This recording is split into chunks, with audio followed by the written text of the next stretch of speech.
안녕하세요. 엉클조의 돈돈 주간경제 뉴스. 오늘은 국내 금융시장하고 가계금융을 살펴보는 시간인데요. 국내 금융시장은 공시가격 현실화율 90% 맞추되 유형별 가격대별 속도 차별화. 예, 굉장히 여러 곳에서 다양하게 뉴스를 다룬 얘기입니다.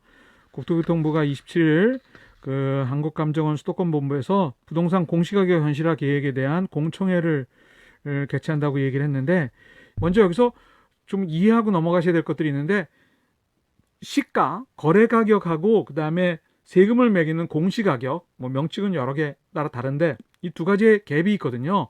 왜냐하면 시가대로 매기면 시가가 떨어지고 올라가고 매번 변하고 이러는데 그걸 따라잡기가 힘드니까 이제 공시가율은 시가 대비 한 일정 비율로 이렇게 낮은 데서 형성이 되었는데, 시가가 급격하게 올라다 보니까 이 공시가율이 따라가지 않고 있다면 이 갭이 굉장히 큰 거죠. 그래서 이 공시가율을 어느 정도까지 현실화 시킬 거냐, 이걸 가지고 취득세, 재산세, 종부세, 상속 증여세 이런 모든 세금의 근원이기 때문에 이걸 현실화 시키지 않는다면 세금으로 부동산 투기를 막는다는 것이 조금 힘들기 때문에 이걸 현실화 시킬 수밖에 없는 거죠. 그래서 현재 현실화율은 토지가 65%, 그다음에 단독주택은 53%, 아파트 등 공동주택은 69%, 그러니까 70%가 안 되는 거죠.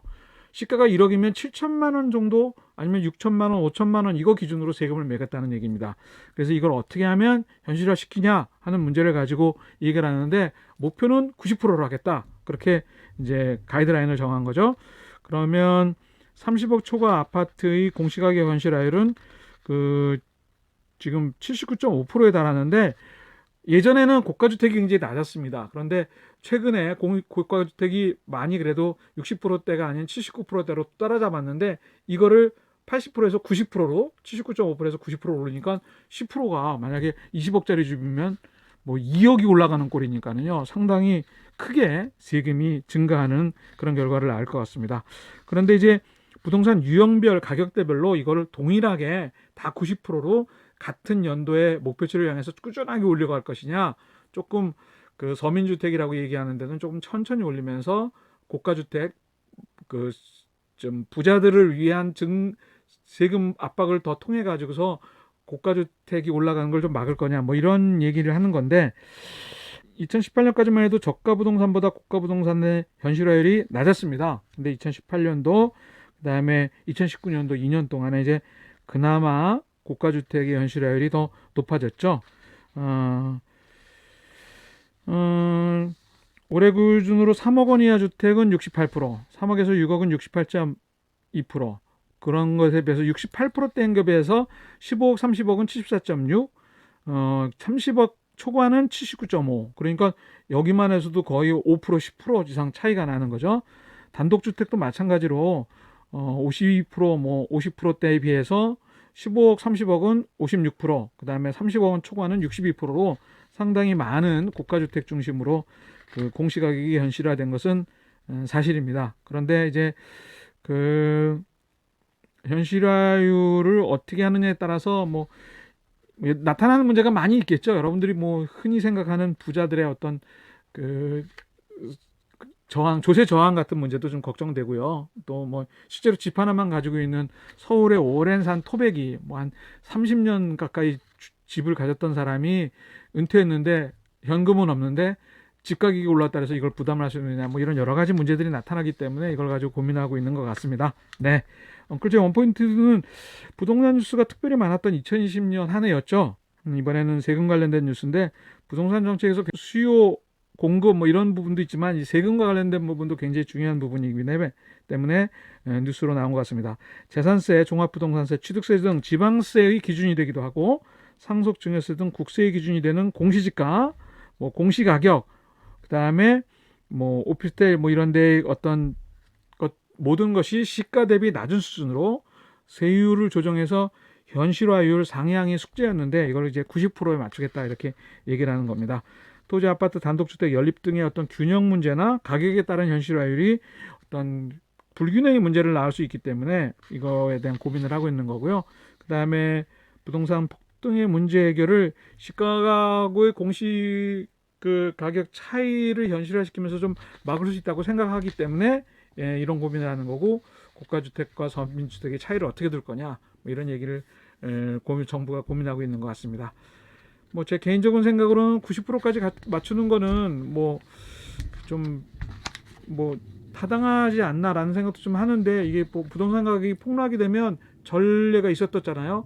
한 20%까지도 이렇게 다운된다면 사실 공시가격이 시가보다 더 높은 문제가 나타날 수도 있다. 지금까지는 5, 60%에 그쳤기 때문에 그런 문제가 안 나타났지만 앞으로는 그런 문제도 나타날 수 있겠다라는 걱정도 되기도 합니다.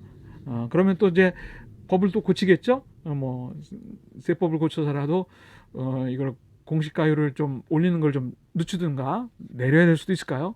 글쎄요. 그때 가보셔야 될 것 같습니다. 자, 가계금융은 보험 얘기가 나왔네요. 실손보험 3년 만에 또 수술, 보험료 할증, 자기부담 상향 검토.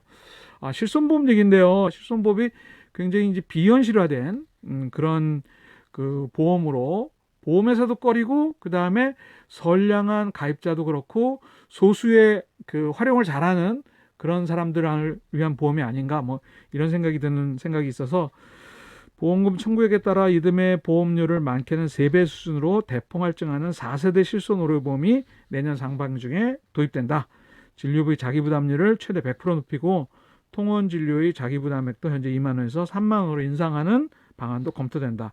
뭐 이것도 공청회 수준이기 때문에 아직 본격적인 개선 방안이 나와서 실행되려면 시간이 좀 걸리고, 그 다음에 뭐 여러 가지 변경 가능한 부분도 있지만, 그다음에 비급여 부분, 건강보험 비급여 부분에 대한 부분을 연계해 가지고 보험료를 조금 할증하겠다. 자기부담률 상향, 그다음에 통연진료비 자기부담액 상하, 얼마 이상만 이제 보상을 해주겠다 그러죠. 작은 돈들, 뭐 감기 치료 받는 뭐 이런 것들에 대해서는 보상해주지 않고, 그다음에 연간 보장 한도 하향, 그다음에 비급여 진료 특약 분리, 뭐 여러 가지 방안이 논란이 되고 있는데, 여하튼 중요한 거는 이게 그 대부분의 여러분들 실손보험 가입하셨으면 뭐 병원 가서 보험금을 얼만큼 받아보셨는지 모르겠어요.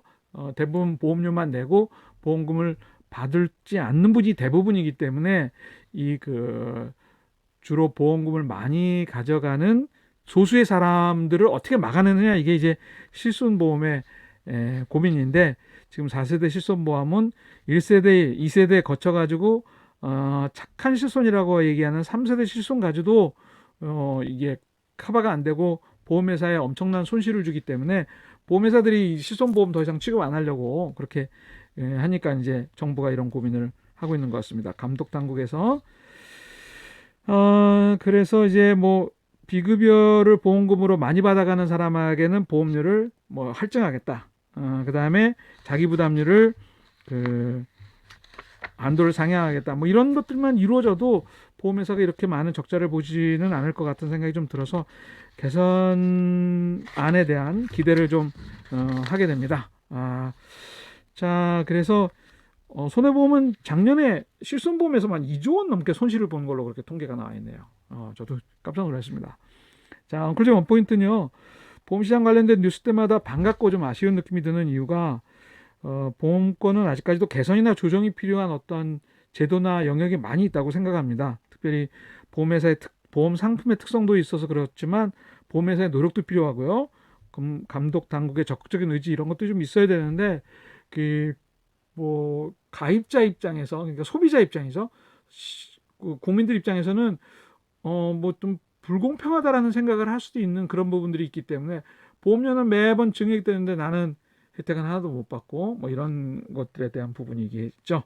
그래서 실손보험은 제2의 실손보험으로 거의 전 국민이 안 가입한 사람이 없을 정도로 빠른 가입을 그렇게 전 국민이 가입을 했는데, 보험회사 적자의 주범으로 그렇게 인식이 돼가지고 보험금을 청구하는 상위 몇 프로의 적자 기여도가 획기적이죠. 앞에서 말씀드린 것처럼 작년에 2조 원 보험사 손실을 봤다니까요.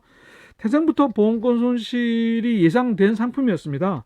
과잉진료의 어떤 의료업계의 그 속성도 있지만, 중대질병이 아닌 경우에는 치료비를 가능하면 많이 받으려고 하는 일부러 병원 가는 뭐 이런 그 경우도 있을 정도로, 그게 이제 그 의료계의 과잉진료하고 묶여가지고 이제 보험회사를 이렇게 축내게 만든 게 아닐까, 그렇게 좀 저는 추측이 되기도 하는데, 새로운 4세대 실손보험에서는 갱신보험료가 3배로 오를 정도로 비급여 부분에 대한 부분, 그 다음에 자기부담액이 100% 상향되는 경우도 있고, 그래서 뭐 이런 것들이 잘 되면 그 예측으로는 평균 보험료가 10% 정도, 10.3% 인하되는 효과가 있을 거다라고 그렇게 공청회에서는 얘기가 나왔는데 정말 그럴지는 또 저도 좀 그 의문이긴 합니다.